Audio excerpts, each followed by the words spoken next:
That right there, folks, is the sound of craft paper being unraveled. Happiness. That's Underberg for you. After a good meal to feel bright and alert, Underberg is what you need. It's the best. And when you have them, you got to throw them up, and you got to say, let it percolate, bitches, because it takes a while to percolate out. Give it a little clank. Get a little glass clank there. Underberg is the world's most famous bitter, and it is a fantastic digestif.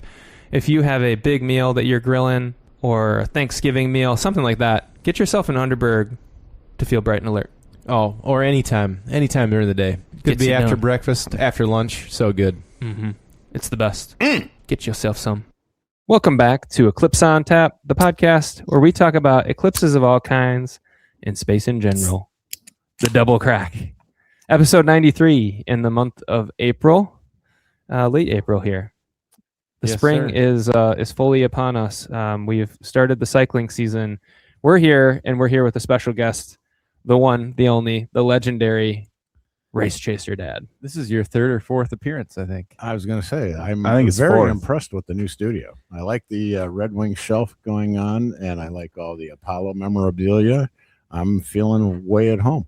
B's first time in the new studio. And right behind Maddie, we've got the path of the last eclipse. That's right. That's the signed by all of us. The map. Have you signed it, Dad? I did not sign it. Oh, you didn't? Oh, no, I didn't get invited. No. Well, that's the one we've been doing since guests have been coming on. Yeah. You've signed the magazine. Oh, though. yeah. The magazine we all signed. Magazine. Yeah. The magazine's At the actual eclipse for sure. The magazine is the one. I have that, and we got to get that up in a frame as well. Yeah. For sure. But yeah, April drinking, 24th. I got this down here in Kalamazoo today. One Well Brewing. It's called Whoppy. That's how I would choose to pronounce it. WHOPPY. It is a Citra IPA with a lucky rabbit foot for a logo. What's that weighing at? It Citras are usually pretty heavy. 6.0. Oh, But we were at One Well today for a work we did, a volunteer event at Kalamazoo Nature Center. I volunteer to get drunk on work hours. Yeah, our volunteer event was at One Well. No, I'm just kidding. I'm getting ready. We were picking invasive plant species all morning. Let me tell you something. Ticks all over the place, and I was the tick expert. I was like, if you have tick questions, you know who to come to. Yeah. You can come to me. Yeah. And there was a lot of them. But afterwards, we had lunch at One Well. So They're saying that this year the ticks are worse. It's the black-legged tick or something. Yeah. There's a black-legged and the deer tick. Yeah. Nasty. They keep getting worse. It feels like every year there's an announcement that this is the worst year. I told you guys about our hike in the fall. We went over to Robinette's and did a hike. Yeah. And Rip had like 50 of them on him. And then I found one that was starting to embed in Mila's shoulder. And I took it out with tweezers. They're nasty little buggers. Insane. And it was like November, I think, that we went for the hike. It wasn't like mid-fall. It was like getting cold, and they were all over the place. So why are they worse this year than last year? Temperature and usually it's temperature, overwintering temperature, and then if there's a lot of like deer around, that doesn't help because they're hanging out all winter. What about all the bears that are showing up in Kent County? I know, right? I mean, I saw footage of one on somebody like stealing a bird feeder off somebody's porch in Ada. They actually talked about Cascade Township. They talked about Jenison. They talked about Hudsonville. Yeah, they're like keeping kids in at recess. Yeah, it's crazy. It's insane. Bears. I mean, you never saw a turkey or a deer around me when I lived in Ada when I was a kid in high school. Now they're everywhere. The deer are on every golf course you see. They're in Nath's yard, my yard, David's yard. David, you've got a lot. Yeah. We've got a herd of like damn near 30 in the underground. Oh yeah. Seriously. Oh, by the way, Bro and I rode it yesterday. Somebody blew it off. It's actually in really good shape. Good. That said, over by Kalamazoo, there's probably 7 or 8 tents and a few sites that have been evacuated and left a mountain of trash behind. So, not great in that regard. Gotcha. Yeah. So I was like, bro, you got to stay right with me. And he's like, Dad, I saw somebody in that tent over there. I was like, yeah, that's why I told you have to stay right with me. Yeah.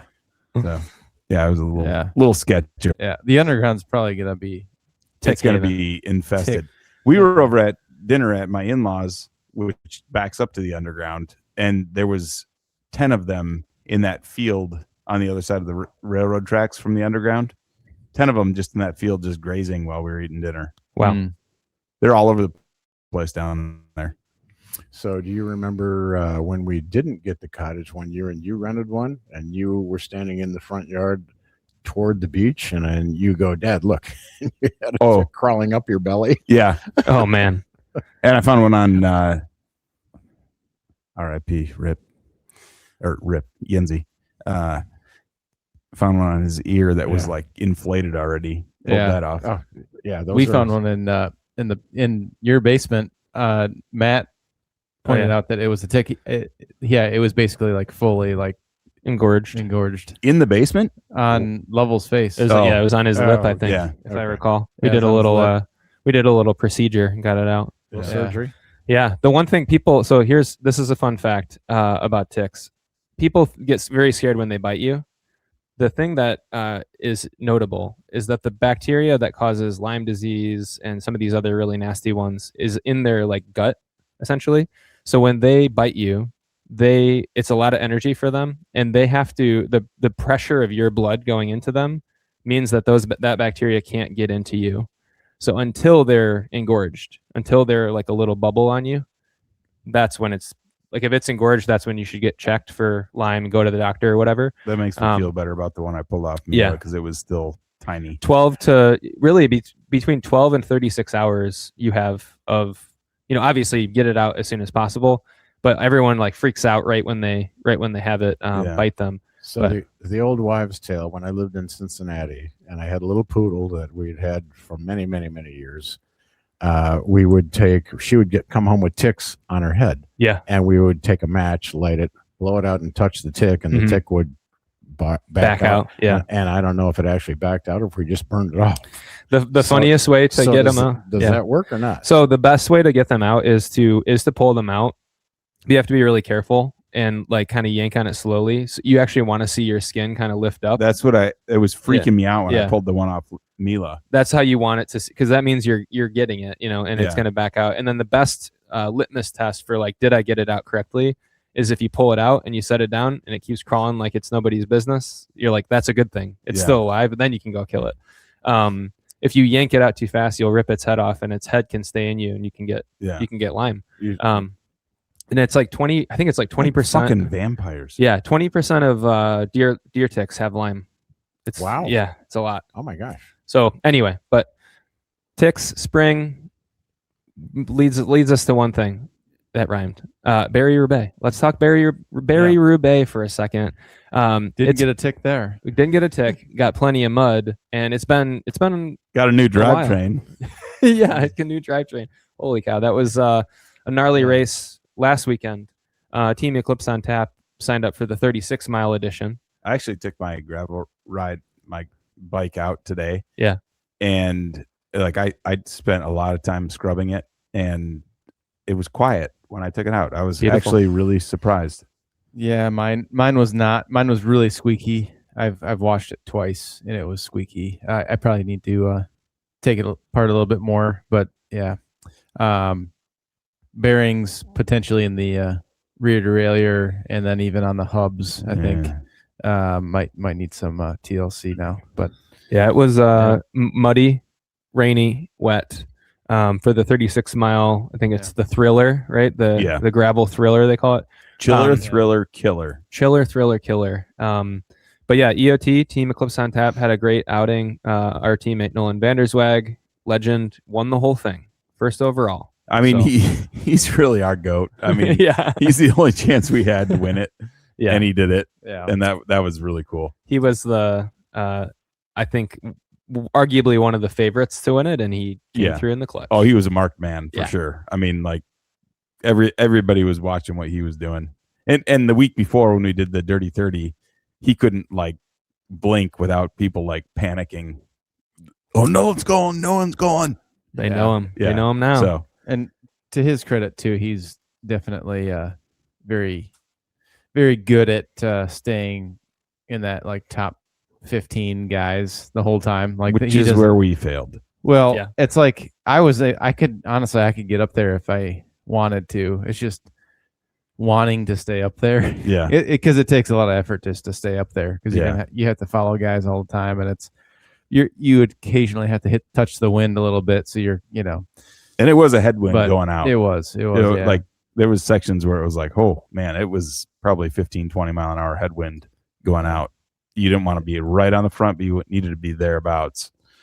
Yeah. And by the time I caught you guys, because I got held up, there was a big wreck in town, and then just kind of got held up going onto the gravel.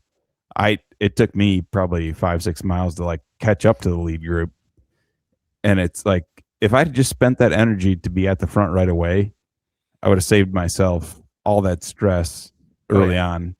And then the three of us, I think I speak for all three of us, going into Sager, which is like the most crucial moment of the race, because you go from a paved road onto a kind of a 2-track fire road that's really loose rock, gravel. Portions of it are flooded. There's like 2 lines through it that, you can't, you don't have much of a path through it. And all of us, the three of us, went on to that, like basically the last 3 in the race, in the lead group. In the lead group, which was probably 100 at that point. Yeah, it was pretty big still. And then we had to just kind of pick our way through. So the fact that we had the results that we did was pretty impressive based on how poorly we managed leading into that section. Well, so being Race Chaser Dad and chasing all these races and having gotten the nickname Race Chaser Dad, yes, carrying that on a few different venues, how many miles of this race now are you guys actually on pavement, or are you in sand, or are you in gravel? How many actually? I think it's 20% pavement, right? Yeah, I would say on the 36, it's maybe, I don't know, 8 miles of pavement. So it's a fairly good shit show if it's raining and just cold, and it was nuts. And it was like peanut butter gravel. It wasn't like very taxing on the legs. Yeah. I mean, it was like leg killing gravel. Yeah, it was brutal, but good results. Nolan first overall, Nathan first age group, 12th overall. Yep.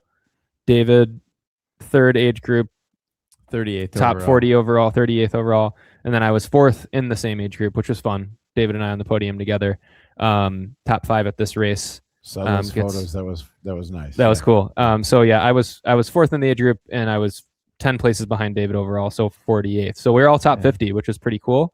And then the rest of the team rode hard, had good results. Our teammate Andy, Gary, of course, from Vi 13 rode. Aaron had a good race, although he got DQ'd because of his number. He tried to wrap his number to be. Oh, did he? Yeah. Oh, they were DQing. You should, like, if you go to the results and you look at the very last page, or I would say last 3 pages, there's probably 200 people that got DQ'd. Really? Is this private or USA Cycling? This is private. Oh, okay. But it is the world's largest gravel race. Oh, really? Officially, the world's. Almost 6,000. It's crazy. In Hastings, Michigan. Had no idea. Wow. You think Hastings loves that? I mean, for a weekend, you get 6,000 people down there. That Barber didn't. That otherwise. Nathan and I are walking in. We're carrying some Underberg to the tent because, of course, shout out to Underberg. We were slinging the Bergs that day. Bergs on the podium. It was awesome. But we're carrying the Bergs over to the tent before the race.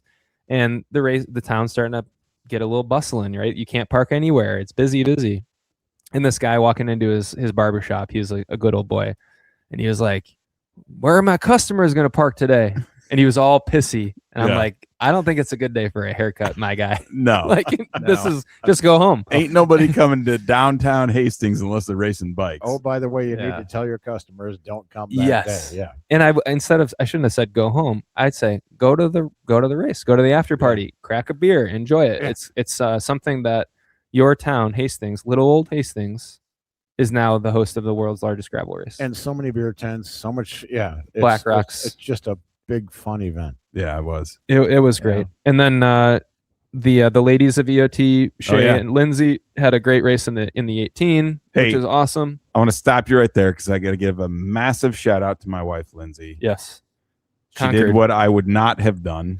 Yeah, none of us would have done. Well, I don't mean that, Linz, in a bad way. Like I potentially could forget my cycling shoes at some race. She forgot hers. And she went out there in running shoes with her clip-in pedals. Yep. And rode the 18 mile and did very well at it. So 10th in her age group. Yep. I want to give her a massive shout out because I would have packed my bags and gone home. Yeah, I think that's Forgot what you my meant shoes. when you said none of us. Like, because I would have been like, Yeah, I guess no, I'm just gonna keep my I'm gonna sweatshirt drink on some and be beers warm. and I was hang out and be warm. I'm sitting here laughing, going, we went to a race one time in Kalamazoo. David's one of his first cross country type races on a farm in Kalamazoo. Got there and David goes, I don't have my shoes. Yeah. I feel like it happens. It's a rite of passage. That's what I told her. I was like, everybody does that one time in your career, and then you never do it again because you're like, do I have my shoes, my helmet, my chamois? We did it on My the car sunglasses. ride. The car ride, Yeah. Nathan picked me up, and we were both like, all right, helmet, sunglasses, contacts. Like, you go through the list. What are the bare requirements for me to race this thing? And yeah, that's big. Yeah. That's as a result of having done that. Right. We've all done it. Everyone does it. Shout out to Mark Detman. Gave Yep. David a pair of shoes to wear in the race. Heck yeah. Yeah. Feet went Shout out. numb, but finished the race. But May or may finished. not have fit, but he had a pair of shoes to put on. That's Yeah. awesome. And that's it makes for a good story. So, Also, shout out to DG and yes, Josh, who did the 65 mile. which was Our first time not doing it, and God, I'm glad that this was the first year that we didn't do it because it would have been a problem. I remember getting to 22 miles in our race and being like, all right, I'm 2/3 done. Mm-hmm. And thinking to myself, if I was doing the 65, I'd only be a third done. Fuck that. Yeah. Yeah. I was very content with the 36. Yeah. Like, there's no part of me that's like feeling prideful of like, oh, I really should be in like the harder race. Like, No. I was like, no, I'm totally good. I'm like, this is just where my life is now, and I'm good with like doing 30-mile races. I'm good. Yeah. Yeah. I don't need to do 100 miles. I don't need to do 60. I don't need to be like 50 even. Like, Yeah. yeah, I'm And- good. And the times where it's like that exponentially, you're that much longer on these peanut butter roads. So when we've done the 65 or whatever, 64, 65 in the past, what do we come in at? A little over 3 hours, 3 hours, 8 minutes, something like that. That's like on a dry day. DG and Josh, they came in the same group, both very talented, super strong riders, were like 3 hours and 40 minutes or something. Like, Well, oh man, I not can't o- imagine. not only that, but like think about the wear that does on your drivetrain, where you're getting all that sand just running through your cassette and your chain, and like For double the time. for double the time that we had. It's like, no, I'm good. I'm Yeah. 36 all the way. Yeah, I was enjoying that. And we also had the advantage of the 36 starts an hour before the 65. So we started at 9. So not only do we have a shorter race, but we start an hour early. And we can start drinking. an So hour we early. finish and we're just hanging out, having a blast. So to Yeah. anyone on our team, I give them big kudos for riding the 65. But I was I going to think say, we'll DG has been a beast for years. always I mean, perennial. God, he's been a beast for at least the past 15, 20 years that I've known him. Oh, at least Oh 20. my gosh, yeah. Yeah. We were nemesis going back to Cat 4 or 5. And then finally, when we both made it to Cat 1, 2, he had gone to Bissell a year or two prior to me. And then I joined Bissell. And then I'm on the record for saying this. He's my favorite teammate I ever had. Dude knows how to race a bike and is a great bike handler. But strategically, we just worked well together where it was like we could just work off of each other's attacks and knew what to do and created a lot of wins for us, on the road, especially. Kind of like Lauda and Prost. Yeah.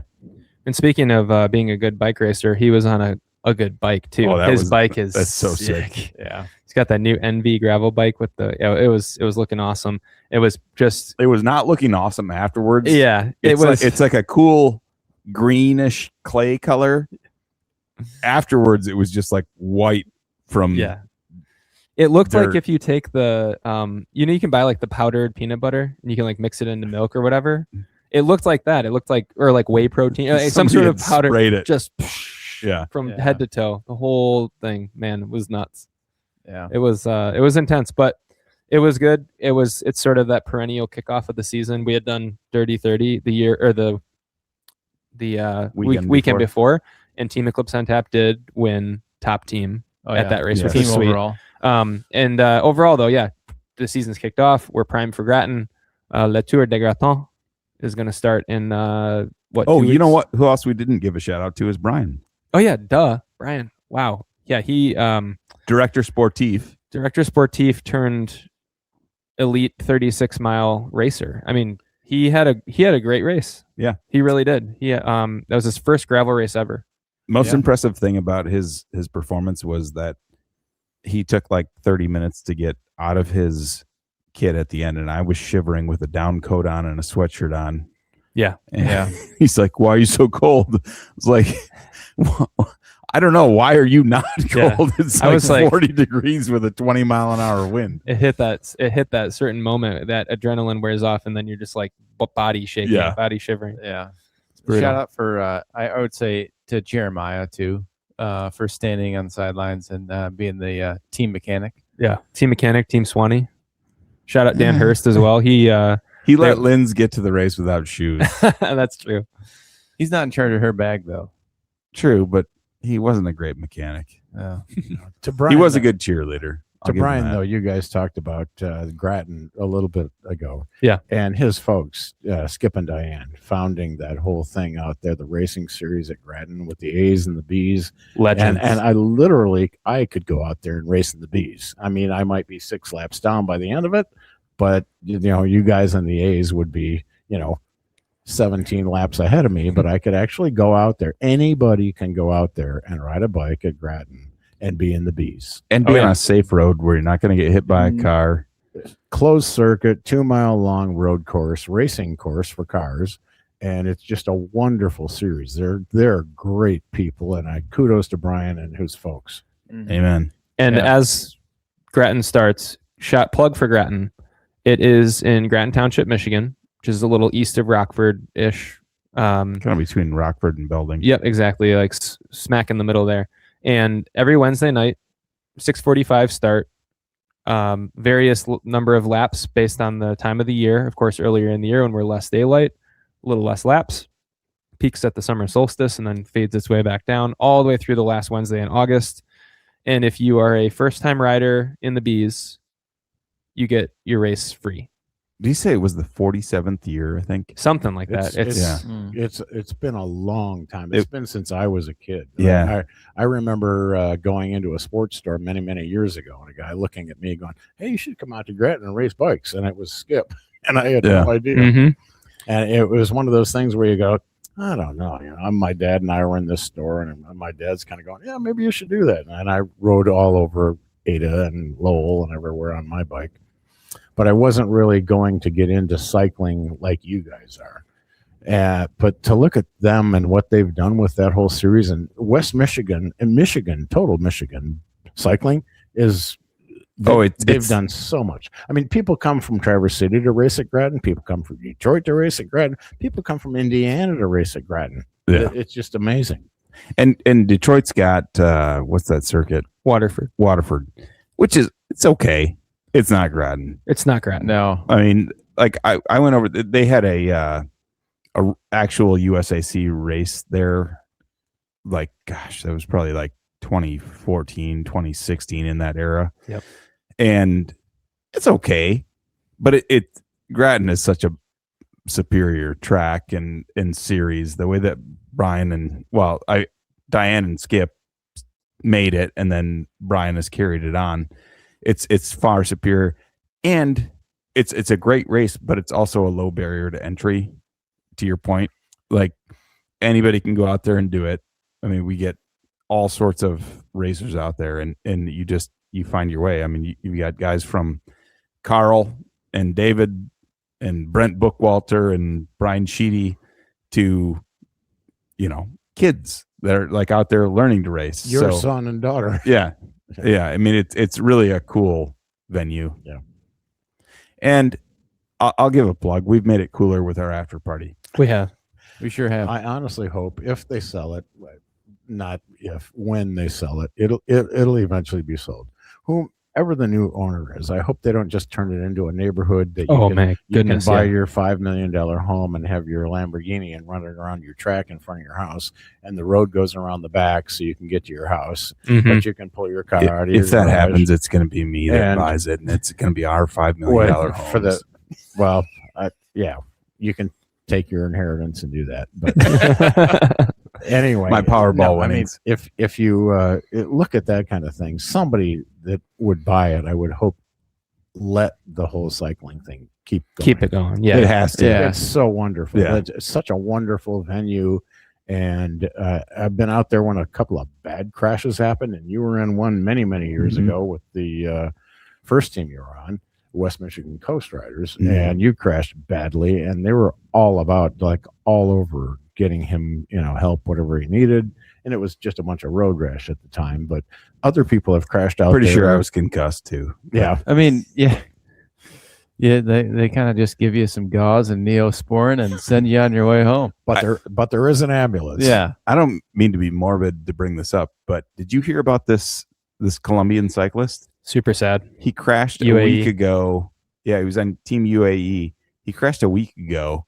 He developed some infection, like from his knee or his leg somewhere, and he passed away Yeah. from the really? infection. Blood infection, I think. Yeah. Oh my Super gosh. sad. Yeah. World Tour kid? Yeah, 30 years old. Yep. He crashed at one of the early season World Tour it races. wasn't a race that I knew of. Yeah, but it was like a B race, but but got an infection from road rash basically, Wow. and passed away from it.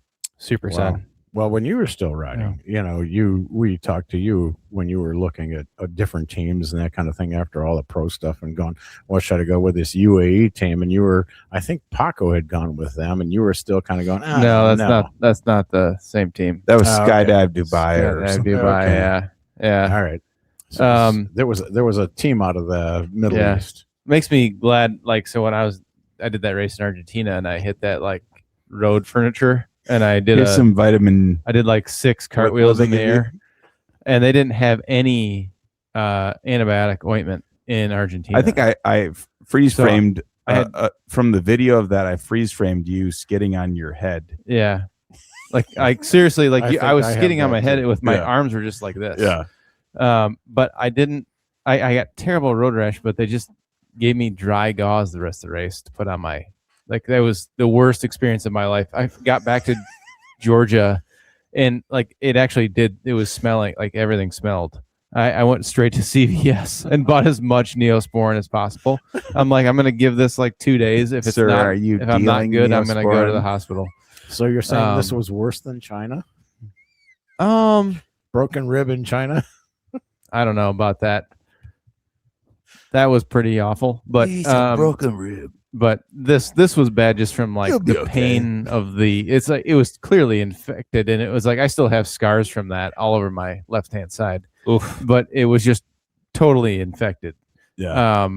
I'm actually lucky I didn't have it like a blood infection or something like that, honestly. But Probably, truly, yeah. yeah. But like I was on my way home, actually in the airport. And I'm like, somebody stinks. And I'm like, Oh wait, that's me. that's my infection. Like, seriously, no. it was smell. It It was smelled. going Yeah. rancid on you. Yeah, that's so. yeah, it's super But- it's super dangerous. And then if it gets into your blood, Yeah. that's really dangerous. Yeah. Clearly, right? Like, Yeah. Yeah, Shouldn't be that's joking about this. That's but yeah, that- unfortunate, but yeah, super sad. Up and comer too for that UAE team. But yeah, bike racing is it's an intense thing. But Yeah. Gratone, to bring it back full circle, is a perfect on ramp if you're interested in getting out and just like Nathan said, riding on a smooth road, no cars around you, getting into like a little bit of a race feel. It's how like literally everybody in West Michigan gets started racing bikes. It's how you pretty much. learn. Yeah. When I was Yeah. 18, there was a guy back at MC Sports many, many years ago that said, you should get into racing, because he knew I rode. And my dad and I were going to Canada fishing, and he was selling us our fishing gear. And he goes, you should come out there. And this guy had drilled out sprockets, drilled out everything, was like as light as he could get his bike. Old school like Just to ride from Rockford to MC Sports, which was across the street from now Woodland Mall.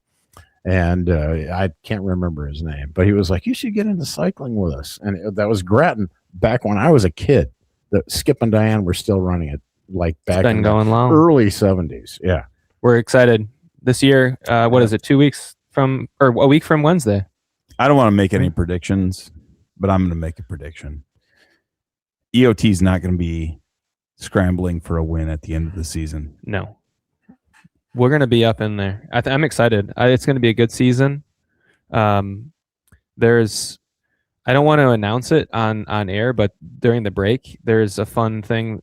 You guys are already aware of it, but that Brian is introducing this year from a points standpoint, from a points perspective. That's going to add a little additional flair, little juice to the little meal. Yeah, exactly. So it's going to be really fun.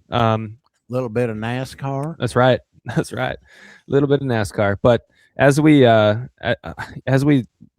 get close here to the Berg break, I think one thing that we can talk about, I want to say, worthy of dedicating the entire second half is Artemis II. Oh, my absolutely. gosh. So we'll dedicate the entire second half to that. But in this interim between now, as we transition out of cycling, before we hit the break, the other two launches, the other two big bad boys, the SpaceX Starship and the Blue Origin New Glenn, the Mega Penis. Yeah. No, this thing has gotten The big. phallic flyer. It's a mega penis. I mean, It it is was. a 6 pound girthy penis. It's almost the size of It's Starship. like Starship, yeah. Yeah. New Shepard is the OG penis. The New Glenn's the new one. The New Glenn is the big one, and Yeah. so they had their third launch shortly after. We had Artemis II, New Glenn, and then Starship's coming up soon for its, I don't even know what number, close to 10. New Glenn number 3. One thing that I think, shout out to Blue Origin, is they have, for the most part, really executed nicely on their test launches. Like, it goes up, it's perfect. This is the first time though that they landed the booster. So the booster landed like a Falcon 9 on a barge in the middle of the ocean, but it's the size of a Starship booster. So this is, and I'm not in on this. So this is Bezos, Yes. and he's Yes, actually the landing something that penis isn't launching head. ladies that go up and just get weightless and come back Yes, down. that's the New Shepard. So he's really trying to actually Mhm. compete. Yes. Okay. Yeah, New Glenn is their heavy lift Starship Yeah. / Artemis, or sorry, Starship / SLS competitor. And the one thing though, this was, so they had their initial launch. It's a completely different type of engine as well. We've talked about this on the podcast before, but it has these hexagonal shaped exhausts on the actual motors, and it glows like blue when it launches. It uses a different type of fuel, and it launched perfectly. Detached, the booster comes down, lands perfectly on a barge, which was insane. Because, like, again, we've seen that with Falcon 9. It has become so routine. But for something that large, SpaceX has turned to the chopsticks. It like literally catches it, right? Which is also insane. For a rocket that size is That's stunning. You could even argue potentially even more stunning. But to see that thing land on the barge was incredible. The big miss, though, and this is what sucks. They had an issue with the actual second stage. And this was not only a test, but it was launching a satellite. It was a commercial, like someone was paying. I didn't know it had a payload. It had a payload. Yeah. So there was an issue with that second stage to get the payload injected into orbit. And it made it into orbit, but it was too low. So like a day later, Yeah. it came crashing down. Yeah. The penis malfunctioned. Several billion down the drain. Yeah, exactly. So it's like, didn't- is it a successful test? I don't know. But some parts of it for sure. But that part, if you're that company that was looking to send a satellite up, not a successful test for you. My goodness. So that was an interesting one. I don't know how the Blue Origin puzzle piece fits into all this. Like it's I don't know. It would be interesting to know. SpaceX is contracted for so much with NASA. Blue Origin, to my knowledge, is not. They have one. It's the lunar lander, and it's SpaceX. Oh, that's right. SpaceX also That's has it. Yeah. NASA's like, you guys both Yeah. give it a shot. Give us the best option. Yeah. It's I don't know. It's curious to me, like, where they fit in, because initially we talked about them as more like a amusement park. I was going to say that's the party. Go up right? Yeah. and Well, do your so- Katy Perry flight and then Yeah. come back down. Like, but now they're getting more serious. I just don't know where they fit into the puzzle. Yeah. He's so late to the race, though. Well, I mean, you look at Elon, and Elon's been in it. Like Elon put NASA to shame. Oh Like, yeah, he put NASA to shame. You couldn't put a person on the space station, but Elon can. yeah. And now suddenly they've got we got a crew going around the moon. Okay. Well, where I are you think going to go from there? I think it's all, there are like these, I think, hidden priorities within all these different companies doing this, and including NASA. So like Blue Origin, like, yeah, initially I was kind of like, yeah, this is going to be just carnival ride up to space basically, and then they came out with the New Glenn, and that thing is like, okay, whoa, they're actually looking to do something. And I don't know, I mean, long term, I haven't looked enough into like their plans, but They're going to land on the sun. yeah, well, they're obviously in the bidding for like a lander for the Artemis on the moon, like actually making the lander for the moon. So they're taking that, and they're in the bidding for that. And I think the reason for that is because of SpaceX, the delay with SpaceX a little bit. I think that's part of the reason. But SpaceX, I think, is, I mean, from the sounds of it, they had the Dear Moon mission kind of thing in the horizon. That thing is no longer, it sounds like. But I think their goal is that they're going straight to Mars now. They're not even going to try to, from the sounds of it, it sounds like they're not even going to go to the moon. They're going to go straight to Mars is what their plan is. And they're going to send an unmanned thing. We're hoping to send a unmanned Starship to Mars this year, I thought. I don't know if that's still the plan. And then we'll get into Artemis in the second half. But then you got NASA just like purely like their eye is just on the prize to get back to the moon, that kind of thing. So it's everybody's got their own different priority, and there are no one's. I think there's a lot of chatter on the internet and people like saying what the heck's going on. And I also saw something where SpaceX was going to be sending. I forgot how many. It was like one every 10 days. And this is like 10 years out, but one every 10 days, starships to the moon, and some of them manned, others just bringing payloads up. Yeah, and there's like fuselage versions. Yeah, there's like a so they can kind of build a base on the moon. There's like an orbiter that it looks like the orbiter from the Starship, like the top part where the people are, but it doesn't have any windows or anything. It's just like just fuel, the payload, and it just sits like halfway between the moon, or I don't know exactly how it sits in terms of orbit, but yeah, that is their ultimate plan. I think it's like very Star Wars-esque. Build a base. Said though, Musk is so far ahead of Bezos. I mean, if this is some competition between two guys that are measuring how big is your crotch compared to mine, Bezos Musk just has money. Elon has brains and money. Well, and you look at that, and the downfall with NASA is now they're talking about cutting the budget again. So you're at the mercy of the government. The government could fund NASA to go to Mars. They could go anywhere they want. Mm-hmm. They just print money and go, oh, let's go. Where these guys are actually using their own money. Yeah. But so far, Bezos has been so far behind what Musk has actually done. Musk has put people on the space station for how many years now? Yeah, with the Falcon 9s and the Crew Dragon. The thing that's interesting too about the whole dynamic is you're exactly right. For a while, when Artemis was struggling, especially in terms of like SLS was taking a long time, it was getting delayed. I remember we were all talking like Falcon 9s are landing, Falcon Heavies are landing, Starships are like they're doing crazy things at SpaceX. And I even saw a video I popped up on YouTube, like one of those random algorithm videos where it's like from 7 years ago or something. So it wasn't like a new video, but it was a launch of an American and a Russian cosmonaut going up on a Soyuz to the ISS from 7 years ago. Yeah. And I was like, wasn't that long ago. That's crazy, right? Like you watch the video too, and it's like, this looks like it was from 2003, Yeah. And the one upside that NASA does have is once they finally did, like, and this is kind of what David was saying, like the hidden priorities, once they showed their cards and they launched Artemis 1 and they launched Artemis 2, they just crushed. Like they've done things now that SpaceX has not even dreamt of doing. Like and we'll talk about that, of course, in the second half. Yeah, and then the other layer to this too is like if you go down and do some research on the internet, like Russia and China have teamed up, and they're actually looking to like put like basically a nuclear power plant on the moon. Yeah, I saw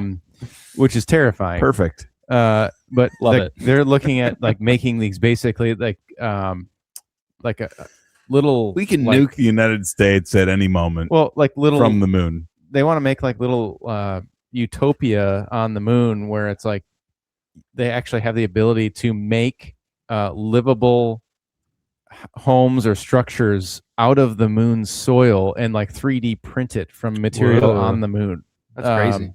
Is what I've actually seen, but I don't know for what purpose. Like it basically, like yeah, and they're trying to figure out like, oh, how do we get out the energy or the power to do this? And that's like, oh, the ultimate goal is a nuclear power plant on the moon, which I don't understand. And they're gonna actually apparently there's caves in some of these craters on the moon, and they're actually going to be putting the power nuclear plant in the cave. You're going to have to evict the aliens because they live in the caves. Well, they're thinking of going underground because of the radiation. That's what they're trying to avoid. So, you go back to the NASA days when I was a kid and look at the kinds of things that they did in the 60s, which is stunning. They went and landed on the moon. And now today it's a huge challenge to go back.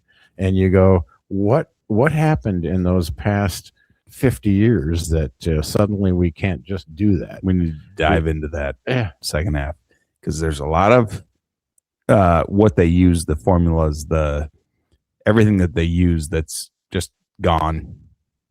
And they pitched it. Yeah. Oh, we lost it. We pitched it. But let's get into that. Let's do a berg break. We will do a berg break. And the one, as we transition, the one company we're not talking about that is definitely a player is Boeing with the Starliner. No, just kidding. I need a beer. They are grounded. gone. They're out. They done. They done. They cooked. Boeing Starliner, sayonara. But that's a perfect transition. We'll go into the berg break, sponsored by Underberg. We'll have ourselves a little Underberg to feel bright and alert, get ourselves ready for the second half, and we'll see you in a few. I'm gonna do me a berg. Yes. Cheers. Cheers.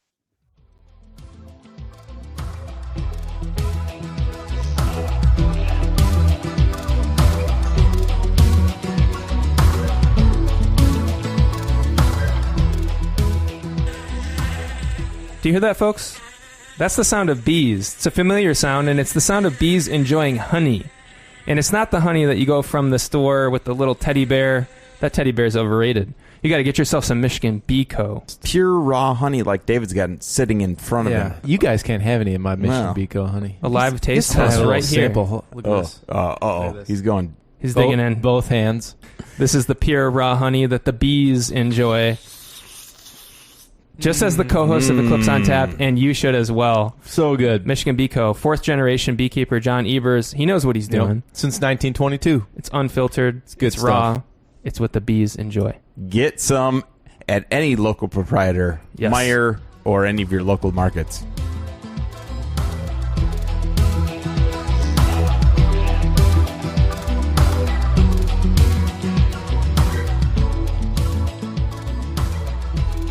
Welcome back to the second half of episode 93. We just finished our Underberg a little while ago. Fantastic, as always. Thank you for joining us in the second half. We've got our bottles of Underberg there displayed on top of the mixer. We do. As proof that we've taken one. Got a shot of Tully in front of me. I'm drinking out of my Apollo Stein. Yeah, let me show that up to the camera. Which I think that is Julia insane. picked up for me. Yeah, I've got the same one. Which is a good parlay into Artemis. Because the big thing that I've wanted to ask B is regarding Artemis, what kind of emotions did Artemis bring back that you experienced during Apollo? Honestly? Seriously. Because it predates all of us. Yeah. So I just want to know, like, back when I was in high school. Yeah. Did it give you Apollo feels? No. I was just a twinkle in your eye. Honestly, I'm kind of a Buzz Aldrin guy going pissed off that we didn't do it before this. So it's waited 50 years darn near to go back to just going around the moon to Apollo 8, and you go, what took so long? Where you have the T-shirt. I have a T-shirt at home from Buzz that says, "Get your ass to Mars." Yeah, I got that for you. Yeah, you did. And I look at that and I go, I get it. I mean, these guys were explorers. These guys were the Columbus. These guys were, name that guy that just Magellan. Yeah. And you go, why have we not done this? What's going on? And to your point, back to my era, where I look at me in high school and go, I'm watching all this happening live, on TV, and wishing that I could go down to Florida and watch a launch, which I still want to do. That's a lifetime goal, by the way. I want to go down and watch a manned launch. I don't care if it's SpaceX. I don't care if it's NASA. I don't care who it is. I just want to go see a manned launch. Eclipse on Tap might be able to make that happen. I would love to have that happen. And I would like to rent a mobile rolling Motel 6. Motel 6 on wheels. Like we did for the last Eclipse. That would be just, I just think that would be fun. I think we should do that for Artemis 4. The trouble, when they go to the moon. Yeah. Oh, the trouble with that, though, is you never know if it's going to get scrubbed. Right. Yeah, but I don't have to worry about that. You guys We'll just take the whole month off. You guys can fly in and fly out, rent the motorhome. I got the motorhome covered. You guys fly in and fly out if they get scrubbed. Fly out, fly back in at the next launch date, and I'll be at the Cape, and I'll be sitting in the motorhome. Yeah. The rolling Motel 6.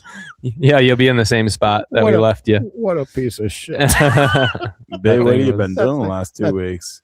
Just hanging on the beach. Just hanging. Hanging on the beach, watching the sunset. Yeah, I'm good. Yeah, timing a launch would be tricky, but it definitely needs to happen. So Artemis 3, I believe, will be a similar mission to Artemis 2, right?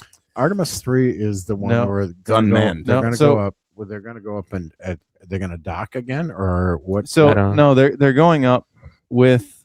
I've done a little bit of research. I've kind of like had a bit of a spark, if you will, with my space enthusiasm. So basically what Artemis 3 is going to do, Artemis 3 is actually supposed to land on the moon. Yeah. They changed it. They added Artemis 4. Artemis 3 now is going to test the 2 contenders for the lander. Okay. And the docking of those landers. That's what I was. So what they're going to do is just do Earth orbital. They're not going to go to the moon. They're just going to hang out, do some orbits around Earth, test the docking, test them how to, the maneuverability of the vehicles, all that kind of stuff. Then I also heard that one of NASA's prerequisites for being the final contender for the lander is these not be penis shaped. Oh, well, that's too late because both renderings I've seen have looked penis shaped. Oh. But you basically, SpaceX and Blue Origin have to successfully unpiloted in an automated fashion land those 2 landers on the moon with like successfully like dock with Artemis and then also land on their own with no pilots, like unmanned, fully autonomous. Wow. Fully autonomous before they decide who they're going to do this. And so basically, and then also the other thing I've heard is that like it's pretty much comes down to whoever can do it first. So it is who they're going to choose. It's not like we'll like see like if SpaceX has it ready first, we'll take a look at the what they have to offer, and then we'll wait like 2 months for Blue Origin to do it too. It's like SpaceX is done first, we're going to go with them. Blue Origin's done first, we're going to go with them if they successfully do that. So God bless SpaceX, because if it comes down to Blue Origin, major problem with that, guys. I mean, going back to my era and Apollo, it was all the government, and you knew that they had tested it over and over and over again. When David, you went down and watched the splashdown test. At what base was that? Langley. So you went to the Langley to watch this, just the capsule splash down. So NASA tests everything till they can't fail. They just do that. So you've got other companies, not governments or anything else. You've got companies competing to land this thing, and you have no idea whether they're legit, whether they're not. Elon he's legit. But Bezos, he flew how many women up and did this weightless thing that was suborbital. Katy Perry, William Shatner. He did the Carpenter thing, the suborbital thing, and in my era going back to Mercury, and they got the weightless and they came back down. So you've got a bunch of little go-go girls going up on his spaceship, or you have NASA going up legit and going, okay, we're going to put Scott Carpenter up there, the next guy up is John Glenn, and we're going to orbit the Earth. You look at that, and I saw all that. And you go, how can you have these guys competing to do this? and you think you're going to have NASA put the Artemis up there and dock with one of those, I would go with Elon all day. I'm sorry. I would just go with him. Go with the mad scientist. I would go with the guy that's put people on the space station how many times now? I mean, Yeah, lots. I think this. Go ahead, David. Well, they were going to, like, initially it was like just going to be SpaceX. Yeah. And then they had those delays and a couple hiccups with the Starship, I think, and that's what caused that. But yeah, Starship has been it's lost its head of steam, I think, a little bit, but they are going to be launching soon. They've done the static fire. Why did they lose their head of steam? They just have had issues with launching. The booster is fine. They've caught it numerous times now in the chopsticks, but their orbiter, the thing that's actually going to hold the people, is having problems. Like every time it'll go up, it'll orbit, and then they go to get it back down. And they've done some soft landings in the ocean, which is good. It's a proof of concept, right, for what they want to do, and it'll land on a hard ground. But they've had issues too where it's exploded in in injection orbit, and that's what we've seen. What was that, like island or whatever Mike Tekello was at, and you saw it in the sky, and it was all crazy in the sky. This is Elon's. Yeah. Okay. So they've had some bumps on the road with Starship, and that's the thing. To your point with NASA is because of how rigorous their testing is, and because they're spending government money. Even though it takes so long, the one thing that they've done with Artemis 1 and 2 is like absolute. There's been like nothing other than we have to talk about some of the funny things that happened with Artemis 2. But generally speaking, the things that matter have been perfection. Like they have just absolutely been perfect. The thing that I look at back in business when I was, a plant manager for several plants, and a shareholder in the company, is you have to look at what's going to get people hurt. What can go wrong where people get hurt, which is what they all need to look at. Mm-hmm. Is if you send people up there and they die, that's not a good thing. You're gonna lose your funding. Or they can't use the bathroom. Just recently, NASA looks at the issues that you may have where I don't know if Elon does, I don't know if Bezos does, but NASA looks at everything that I looked at as a manager going, how can a guy get killed on this machine? Yeah. Or back even when I was on the railroad, is like, what's going to kill me if I do something wrong?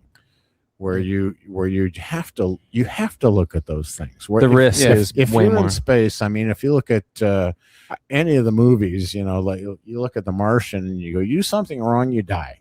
If you now currently, the new things going forward, if you do something wrong, you die. There's no oxygen. There's nothing. With the launch of Artemis II, I'll take a poll of the room here, but like I was on edge, like just because it's been so long since we've done anything like that, like a new spacecraft taking people and going around the moon. And in like the footage that they showed of inside the capsule of like the astronauts just like feet tapping, just nervousness. I did not breathe easy for a long time when they lifted off. Like it took over 24 hours before it was like, okay, they're out there, they're gonna do this. And even then, like you pause during the day, and I found myself like looking at the moon throughout the day or night or whatever, and just like somewhere between where I'm looking and the moon is a shuttle carrying people to the moon or carrying people back from the moon to Earth. I don't know. I just found myself really on edge the whole time. I don't know if anybody else felt that way. I was like excited the whole time. Like that was such a fun week. Because they had the live, like you could track it the whole way. And on the tracker, I even got spooked just because I'm like, they're way out here. Like I'm because you can change the tracker from like being on Earth to like looking out to where Orion is, or you could be you can change the tracker to being at where Orion is and look back at Earth and look ahead to the moon, or you can have the vantage point of being actually at the moon, seeing it come, Orion come towards it. And it's like brings it into perspective, and you kind of feel like, whoa, like this is just like when you zoom out on the tracker, you're just like, whoa, I'm way out here. This is not well, what you saw, David, what you saw with the splashdown test was when they were talking about 7 astronauts in that capsule. And you look at that, and I go back to my era when I'm looking at Gemini, where there's 2 astronauts and they're sitting and their feet are close together, but their heads are probably 3-4 feet apart. Where I look at the Soyuz, where they're going up to the space station and their heads are all touching each other and going, this is a Russian thing going, oh, we got the smallest thing we can possibly put together and get up to space. And you look at what NASA does, what the U.S. has done with the space whole thing is stunning compared to anybody else. You look at India now has something going around the moon. China has something going around the moon. Everybody's got something. And then looking at the landing sites of Apollo and going, okay, you poo-pooers that said, oh, no, it was all fake. It's not fake. They really did that. It's just one of those things where I was a kid when they actually launched the first Mercury astronaut. And you look at that and I'm getting choked up going, it's amazing in my lifetime. And I look at my grandparents from never flying to being flying, airlines and all that kind of thing. And now today, in my lifetime, launching the first rocket with a person on it to landing on the moon. And now today, just now, we're going back to the moon. 50 years later, what the heck happened? I agree with Buzz Aldrin. Get your ass to Mars. Yeah, it's wild that it did take that long. And watching the launch, Nathan, I agree. There was some uneasiness for sure, partially because got to give a little dig to the NASA feed. The NASA feed was like the guy there. I saw a funny video where they were sort of impersonating the cameraman. Just like he didn't track it at all. The rocket's going up, and you're Terrible. like, come on, like show. So, but watching it back later on like the Everyday Astronaut feed, shout out to him, man, that was so cool. And I think that there was a level of uneasiness because it was such a big rocket. I think we've seen astronauts go up on the Falcon 9. I remember watching the first Crew Dragon though. We were actually at Uruk. I think it was like Easter or something. Yeah. Years in Uruk, my pub, not Pub 39A. Not Pub 39A. But the first time that humans went up in a US manufactured rocket, not a Soyuz, that from 2011, the last space shuttle to the Crew Dragon, and then now to Artemis, it is always that level of uneasiness. And I think the perspectives thing that you mentioned, David, is what got me. That video that the Commander Reed posted from his phone. He took a video from his phone of the Earth setting behind the moon. And I loved how it was like out of focus for a second. And then he had to just like we do with our iPhones. You click on the screen and it focuses in, and then it focused. That video got me because it wasn't like a professional photo. It wasn't it was just like a raw from his eye type video, and which is incredible that like from his cell phone that he brought up there. I saw that too. And I was just kind of like and these guys, like all of them, this whole crew, they're totally like changed people. Like you can tell just listening to them talk and like doing the interviews and the debriefs and all that kind of stuff. They're completely like, and I mean, obviously I would be too. I'm just a changed person from just growing up with a great dad who introduced us to astronomy and Apollo and all that kind of stuff. Like that's where I get the passion from, or we all do, So, but yeah, you mean you actually are like, I just can't even grasp, especially the eclipse that they got to see. Oh yeah, like we got to get into that. They were in such a high orbit around the moon on the backside of the moon, where it's just like you see the whole circle of the moon. It's not just like but you're still up close. It's like holding a basketball out like arm's length away from yourself. That's like how big the moon looked to them the entire time when they went around the backside too. But then you look at the Earth, and the Earth's the size of a baseball. Yeah, from the backside. Yeah, it's just. Are you kidding me? Tiny. And like you're in this capsule that's. I think it's, I mean, probably double the size of an Apollo capsule. I mean, like the It's- final rendition of it, it's probably. probably literally the about the studio. size that we're sitting in They right said now. they said 2 You minivans. imagine us You four folks- you folks in that a are space looking- this big for 10 Yeah. days. Yeah. Oh, But God, podcasting. be change your diaper. Yeah. The Eclipse, But- though, that was, I think, it might be like one of the best photos that a human being has ever taken, ever. Well, and that's what's exciting about all the missions going forward is, you look back at the Apollo footage from the moon. Now we have somebody going in Artemis II and just, hey, pull out my iPhone and take video or photos or whatever of Earth, and it like literally can be live streamed to us on Earth. and I'm so excited about the quality of the video coming from the moon, coming from everything that they're doing because of what happened with Artemis. It was so much more. I mean, you could see it and live it in real time versus like NASA releases video or whatever. You could.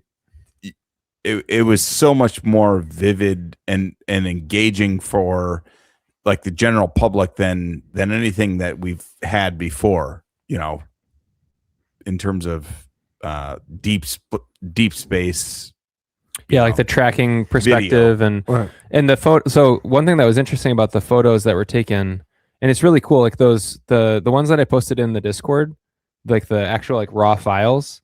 If you right click on it and you click info, it'll tell you about like the camera it was taken on, the time it was taken at, the resolution, the ISO, all these features that if people are into cameras, like, you could look at the exact features that they had set. And you can see the camera, it was a Nikon camera. And from what I understand, Nikon in the photography world sometimes gets a bad rap. And people were wondering, like, why didn't they bring like the latest and greatest camera? And it's because NASA has that it goes back to the risk thing. NASA's like, the camera, the DSLR that we're going to take up here has gone through like 8 to 10 to, when did you see the splashdown? That It was has 20. to work. Yeah. Yeah. It's been that long. So it's like not the newest camera. It's the camera that NASA has approved. It's just one that we know Yeah. that works. The one, So, because that could be to Nate's point, life threatening. like, when all the deniers, like, oh, we never went there, and like Buzz Aldrin even said it was animation. Yes, it was. It was animation when they showed the capsule landing on the moon. We didn't have a camera on the moon. There was animation when I watched it live, and they were saying, "Hey, they're coming down right now." That was an animation that NASA came up with, or the TV network came up with, going, "Oh, this is where they are, and they're going to land on the moon." It was an animation, A dramatization, just to give you a feel for. It was like, this is what's happening right now. It wasn't. There was no animation when they were on the moon. They were on the moon. Yeah. And you look at that and you go, okay, all the deniers, you can say whatever you want. The Chinese space station, or the orbiter rather, going around the moon right now is taking many, many, many pictures of all the landing sites. We have the actual footage of the landings, all of them too. Yeah. But Yeah, the naysayers, I think, after Artemis II are going to be a lot quieter because you're seeing these, like the total solar eclipse photos, like how incredible, they're 5 kilometers, something like that, away from the moon. Like 4,600 miles or something like that. Yeah, something like that. Yeah. 4,600 is the closest they got. Yeah. Or 4 miles, wasn't it? 4 miles from the moon? No, 4,600. 4,600. Yeah, Okay. they were quite a ways away. Okay. So 4,600 miles. 4 miles would have been like almost Up close. landing. Yeah. It was So 4,600 kilometers. Yeah, either way. 4,600 miles, Miles. not kilometers. Yeah. So they're pretty far out, but they're still close enough to your point where you can see the full moon. Oh, yeah. And which you and I and any of us would be stunned to see the sun go to behind that. to and see then, that in the Beast, my 16-inch telescope. There's nothing that would compare to seeing it in a spacecraft. Yeah. 4,600 miles away. Yeah. There's nothing that would compare to that. Nothing. Yeah. And then to see in the unique perspective they had, where they saw 54 minutes of totality. They got the best eclipse. 54 minutes. And what was our max totality? 4.5. In both of our past. Well, Yeah, they were well, I like to add all of the totalities together that I've been Yeah. in. So the aggregate. Your cumulative. I'm like totality. 7 minutes or so. Yeah, You're 7 at minutes. 7. Total 7 minutes of totality Of Umbra. hoping to add to that in the future. And these people were up there for that long, out of communication, which all the astronauts have said. You know, you get that 2.5 minutes where you're between Australia and California or wherever, where nobody has contact with you, and they go, "Hey, nobody can bug you, nobody can ask you a question. What are you feeling right now? Right. What's this or that?" And these people had this for 40 plus odd minutes on the backside of the moon, going, "Wow." Yeah, we are in just pure silence. Wow. Yeah. And to see they got a lot of interesting data that I think will come out in the months to come, but they're seeing an eclipse from that close, and so they're also not watching it from beneath the Earth's atmosphere like we always do. So we see this like spectacular corona, which is the light going around the moon, and then we're seeing it through the bend of the atmosphere as well. So we see these colors, these crazy shapes of the corona, which puts on a spectacular show.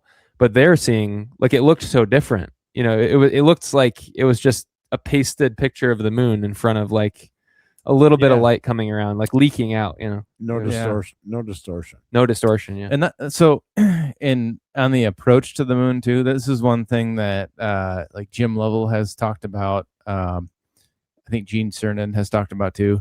But when you're approaching the moon, because literally like they're rendezvousing with the moon, because the moon's orbiting us and we're headed out into like basically like it's like you're throwing a pass to somebody before they get to the location where they're going to receive it.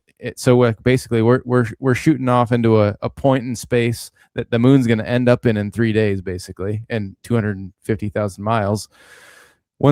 So like along the way, the moon actually doesn't look like it's getting bigger to them from what they've said. yeah, And I think some of the Artemis astronauts have said this too, where it's like it almost doesn't look like it's getting any bigger in the window until you're actually there. Then it actually looks bigger. But along the way, like the middle of the roadway, middle of the path that they are traveling in, it doesn't look any bigger when they're looking in the window. It almost looks like just looking out at the night sky at the moon almost, which is very interesting. But then, yeah, when you're on the backside of it, I can't even imagine. yeah. The It's view like from to, that vantage to your point, point, though, when they were on the backside of the moon, they were talking about what the galaxy looked like, what the Milky Way galaxy looks like when Mhm. you're in Yeah. the total shade of the moon in space, not on Earth. Like you and I, all of us have gone out to the beach and gone down there, and you go, "Oh my gosh, that painted white stripe is the galaxy."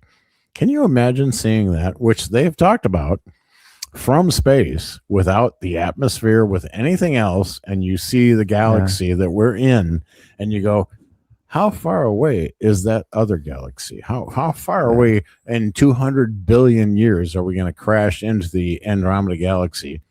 And you go, there's a bunch of space between. There's a lot of stuff out there. There's a bunch of space between us. Yeah, there's a lot of space, and then there's a lot of stuff on the other end, yeah. which my is gosh. just it's pretty mind racking. Yeah, To your point, Yeah. Matt, when I was a little kid, I was probably in 3rd grade, and we had our minister at the time over for dinner. And I go, and my mom and dad said, ask him what your question. My question to him was, so if all this space is here, where are we? How long does it take to get from here to there? Where is heaven? Where is hell? If I'm looking up in the sky at night and I see the moon, how does that happen? And he couldn't answer me. I mean, obviously. Yeah.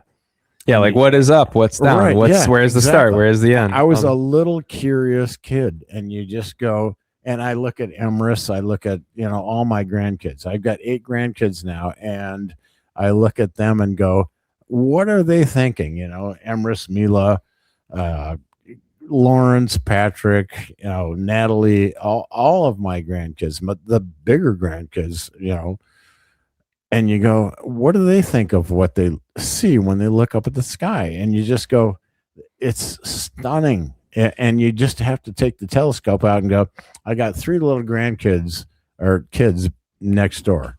And I go, you guys need to come out some night when I'm looking through my scope and just look and just go, just take the telescope, look through the eyepiece and move the telescope slowly and go, oh my gosh, there's hundreds and hundreds and hundreds of millions of stars out there. Yeah. And that's in our galaxy, not in the next one next door. That's in our galaxy. I can speak to our house when everything happened, when Artemis launched, and then when they returned. Like, I made it a point, like, everybody's going to watch this because our kids, I mean, they've been to Florida when like a Falcon 9 went up, or we've been to Kennedy, we've been to I just wanted to make sure that they witnessed it firsthand. Like, people are actually going from Earth around the moon and they're coming back. And so we watched the launch, we watched the landing. Oh, by the way, your dad hasn't gone. Can you take me next time? Possibly. I want to see a manned launch. I just want to see one. But because it was like, and I wanted to like kind of ingrain it in their minds that this is history, that like people haven't left Earth and gone to the moon in 50 years, and we need to watch this. And the funny thing is, I didn't know how much it resonated with them, but then the last, I don't know, 2-3 weeks, they've gone to the library and they've come back, and like their books are the Challenger and different Apollo missions, and like that's what they want to read at bedtime now. So like for me, that's kind of a win as a dad. Like, I showed them something that I didn't know if it would resonate with them, and they've come home like, Dad, I want to read this book about like Challenger and what happened with the shuttle, or I want to read about Apollo or whatever. It's been cool to see that like it actually had an impact with them, and that they're interested in this. And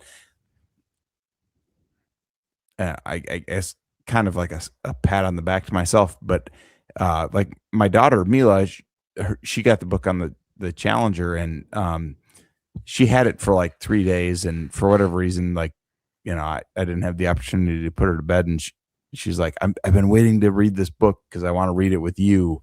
And that's been really cool, like to see their interest just kind of peak with everything that's going on with space travel and exploration, and wanting to learn about like what happened before what they just experienced, and why we're doing this again, and how it's different from the shuttle missions and everything. So it's, I don't know, it's, for me, it's been very cool to like to watch them witness it.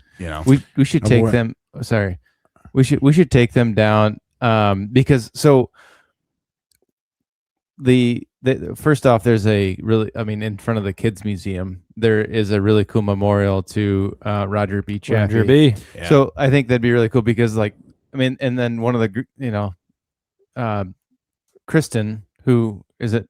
Christina Cook. Yeah. Who went up in Artemis II, was from Grand Rapids too originally. Born Cedar here. Springs or something. Yeah, she was born in the metro area. Yeah. So I think like there's some major connections, like, and then with Roger B. Chaffee, like obviously with Apollo 1, that's huge. But then even at the Gerald R. Ford Museum, we have a test capsule, like one of the ones that they would have used like at the Langley or something like that, right, for like a splash landing, is sitting outside of that museum too. Sitting outdoors. I think for them, cool, I don't know if they've seen that yet, but like that would be a little weathered now, but yeah, a little bit, but we still have it. But like just to go see those kinds of things for them too, like, oh yeah, they go like, oh whoa, like one of the first Apollo astronauts was from Grand Rapids, Michigan, where I live. That's one of the things I said to Mila, like when they were, I think we were turning on their approach to back to earth. And I said, the woman that's on board here is from Grand Rapids area, and she was like, wait, what? Like it just kind of like opened a, well, maybe I could do that kind of portal on her where she it's like the inspiration. Yeah. It was just like, wait, this is just a woman from like where we live that's doing this, and she went around the moon and she's coming back. Like it was cool to see that part of it for them, just hope, or like I could do that, or anybody could do that, And then I asked them if I was like, if you want, if I said you could get on a space shuttle and go around the moon tomorrow, would you do it? No. no way. It's like the inspiration is so important, and it's like in a time in the world where things are very tumultuous. I think that week, to your point, David, that was an awesome week. It was just a good week. Everyone was watching it. Where everyone in the world is enjoying this. We're seeing the transmissions on video. There were points in time where they're just on their transit out. They're just in cruise control at that point, headed to the moon. And they were doing unfortunately Canadian. Today they don't have to do anything. They just go on AI. Yeah, it just does it. Yeah, they're on pilot mode. Back in my era, they were controlling it. They had to pilot it. But they were like interviewing. I saw them do an interview with an elementary school. Like there was like elementary school kids asking questions, and like all that sort of stuff is stunning. Is so it provides a lot of hope to a lot of people. Oh my gosh, yeah. In a time where things are like every day, it seems like it's like, what is going on? And yet Artemis II was it was a beacon of just inspiration and hope. And the mission, we will have to get, we've been sprinkling in hints to the little foibles they had, which are funny. It'd be a fun way to wrap up the episode. Yeah. But generally speaking, it was perfection. So we can get to this maybe in a later episode too. But like one of the things that I've been interested in is in like, I think B, you touched on this a little bit, but like they like test in Apollo, they tested for the little redundancies. Like they had like 5 backups for like these little redundant little like possibilities that can go wrong. Always. And they had like literally like manual ways. They had a full on like more or less like a lever they could pull to get them to launch off the moon if the button they pushed to launch to activate the rocket to get them off the moon, the ascent vehicle off the moon. Like they had little tiny things like, and if that didn't work, they had another manual way to do it. Like the guy could get out of the lunar module and like do it from the outside, like hit a button, run back in, shut the like door. So they had so many different things. Like with Artemis, I'm interested. Like I'll be you the just pilot. kind of want to know, like, do they have that much? DR, you go out and hit the button. No. I'll be the pilot. Actually, inside. But I'm not kidding. Like they had like 5 different ways to make it failure proof, because like we're dealing like obviously this was the first time. I mean, the whole thing started from getting the first human into space all the way to getting the first man on the moon with the whole space race. But with that, they had like and they learned as they went, obviously, but they had so many different ways to make it failure proof, because if one thing failed, they had another thing. If that failed, they had another thing. If that failed, they just tested for every single scenario, even if it seemed redundant. They tested for every different scenario, which is insane to me. Which I would be interested to see. Like, does SpaceX do that? Does Artemis? Are they doing? I mean, does NASA, Boeing do that? NASA. That's the way that they work. Does Boeing do that? Boeing doesn't. Obviously, NASA hasn't done that with the toilet. Which is a good segue. Which actually has cost me a shit ton of money, is because I was that guy going, what if this happens? What if that happens? And they were going, oh, no, it won't. No, it won't. No. We need to keep going forward, with the business.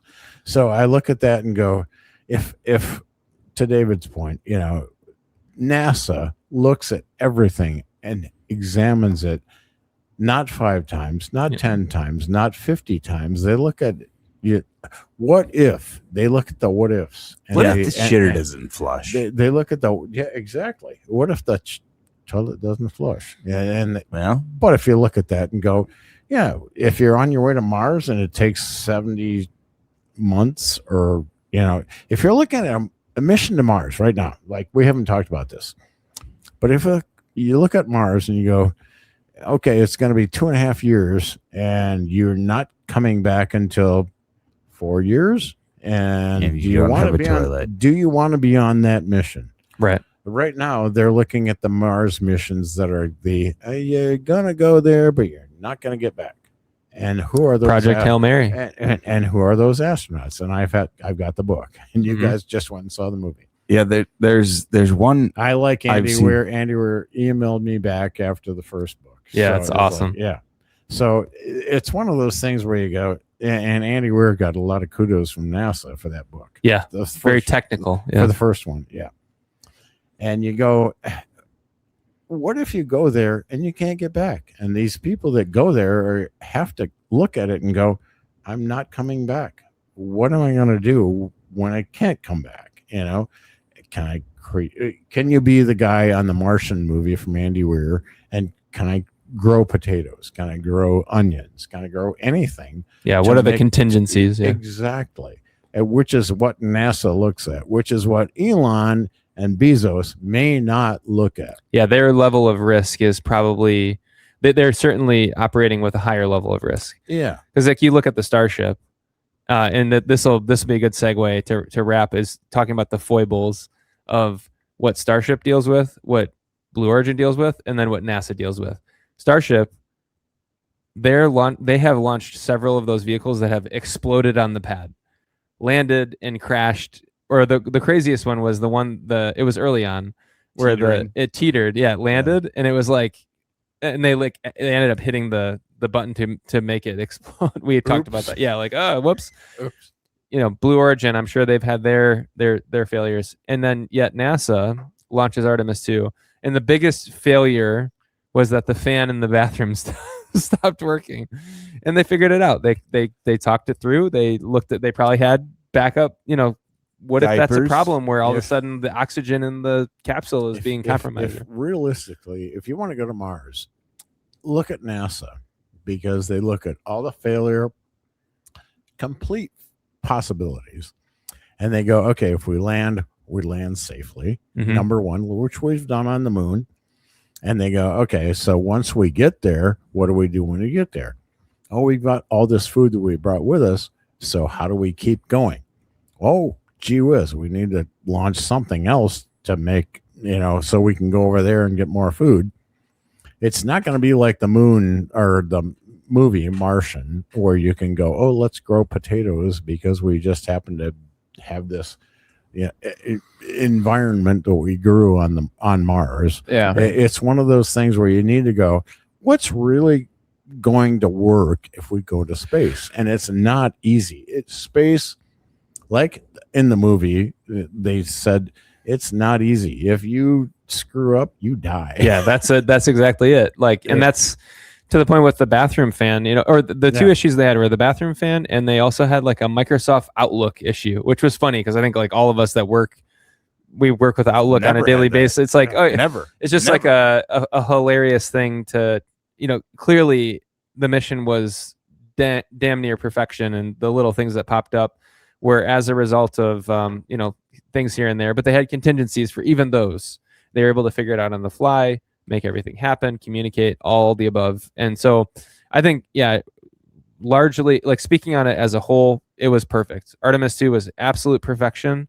And I can't wait for Artemis 3 for all the above. It's gonna be awesome. It's gonna be such a cool thing.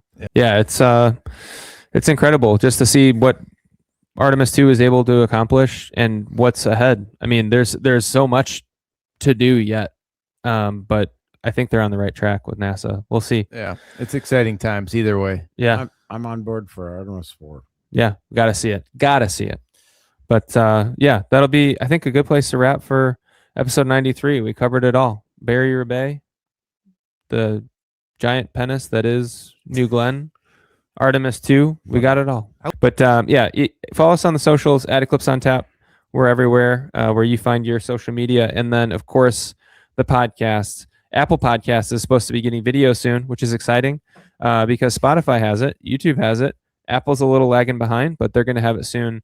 And we've got the video, of course, that is presented by our good friends at Underberg.